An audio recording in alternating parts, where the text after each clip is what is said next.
presence of a problem implies a solution.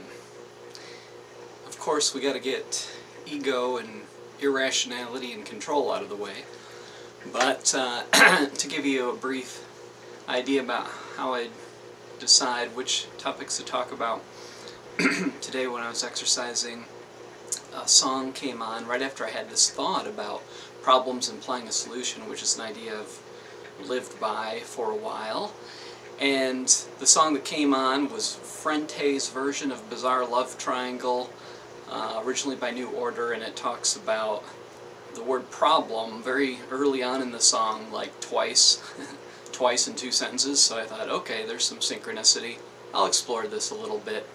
A recent example of a problem implying a solution that I ran into was my camcorder not being able to have its viewing screen flipped around so that I could see myself in the viewfinder to make sure I was in the screen. And so I, struggled with it for a little while, tried to get it to work, and, was in a bit of denial with the problem. And then I went into solution mode of putting a mirror on a clothes hanger wire behind the viewfinder at an angle so I could set it up originally. But my intuition told me pretty early on in the problem that it was time to get a high-definition camcorder. I thought, when I'm watching videos, I enjoy them more when they're in high definition, so maybe it's time for me to upgrade. And so I searched and found one for, it was only $150 on eBay, and I think that was quite a bit less than the standard definition one was originally, so the prices have really gone down. Now, with problems in general, if we say it's a problem that it's raining right now, which it is here, that's a problem with our definition of a problem. Or if on a sunny day we say it's a problem that the sky is blue, that is, again, our own issue that we have to deal with. But if there is a problem such as tuning into annoying things, if something annoys you, like I went through a period where doing dishes was really annoying me, so I thought, you know what, I'm an adult now, I can get a dishwasher, and I did, and I like having one. And there was a time where I thought it's annoying to go to the post office just to get stamps, so I learned about getting stamps through mail and that it doesn't cost anything more, and it's one less little thing to do. Junk mail felt like a bit of a problem because I like to recycle everything that I can, and unless there's a container that has a lot of soapy residue or gunk residue, I will not always wash that all out, because soapy residue can take forever to rinse out. Like if you finish up like a dishwashing liquid bottle and then you want to recycle it, you can just throw it in with the residue, but that doesn't seem right. These things are supposed to be clean. But junk mail, a lot of times I've found it's going straight from my mailbox into my recycling, and it just seems so wasteful.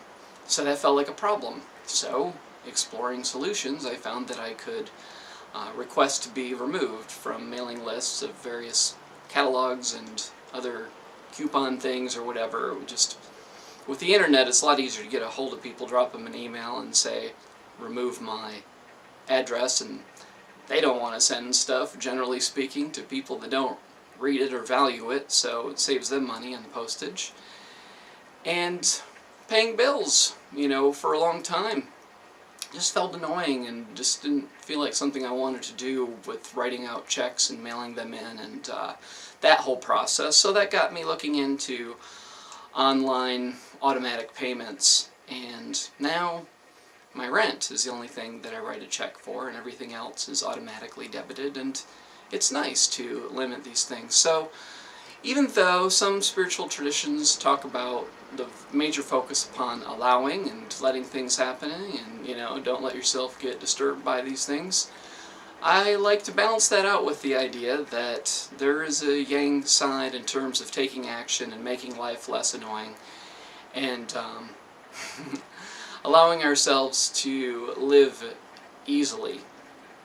Now, one last idea on this, the idea that other people's behavior can be seen as a problem.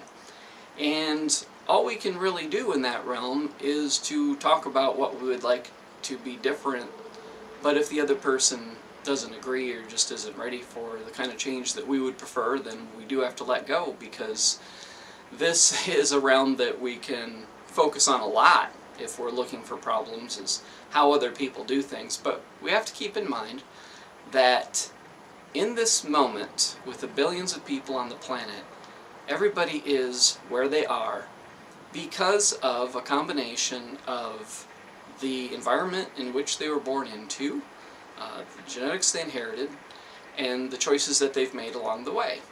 And whether they've made choices that have moved them into congruence or not is not something that can be undone. And so, you know, you cannot ask people to go back and choose differently to get to the point where their karma is more easy, and that life is easier, or that they are less angry or anxious or uncomfortable in their body. It's up to them, you know, to choose as they will, but we have to focus on the issues that we can, you know, modify in our life in terms of what do we perceive as making our life less easy. And a lot of times we're guided along the way, like the work that I'm going to be doing today. I was trying to solve one problem for work, and then I got some customer support that led me to the realization of another problem, and I'm looking forward to solving it, because I've learned to let go of resisting taking care of business and changing the things that need to be changed, because if the guidance is there for an improved situation, and it looks like it's something that could increase my income, then I just ask myself, if I could snap my fingers and have it done, would I snap my fingers? And a lot of times it becomes clear at that point that there is something that needs to be done. It's just resistance to doing it. But I found that doing something that is monotonous, for example, it can be not that bad to take care of if I'm, you know, watching some Netflix movie through Roku in the background, or, you know, some other kind of stimulation, music, or whatever to make the task less arduous in its in my perception of it. So I'm going to take care of things, and I'm going to make my life easier today. And it's great. You know, it's great to know that we have a lot of influence over how easy our life is, and that instead of waiting for external situations to change in our life, that little by little we can improve things and make things easier in our life, and realize that life does not have to be perceived as a kind of downward spiral from, you know, youth and thrills to humdrum elderliness or whatever. I think we can stay healthy and keep our vibration high and stay energetic and positive if we continue to deal with our stuff. But a lot of people, unfortunately, start to feel defeatist and feel like the best times are behind them, and so they just kind of go into a process of entropy and decay and stop solving their problems. So I suggest that we all tune in to what we find irritating or annoying or uncomfortable, and put a lot of conscious energy towards solving those situations as best we can.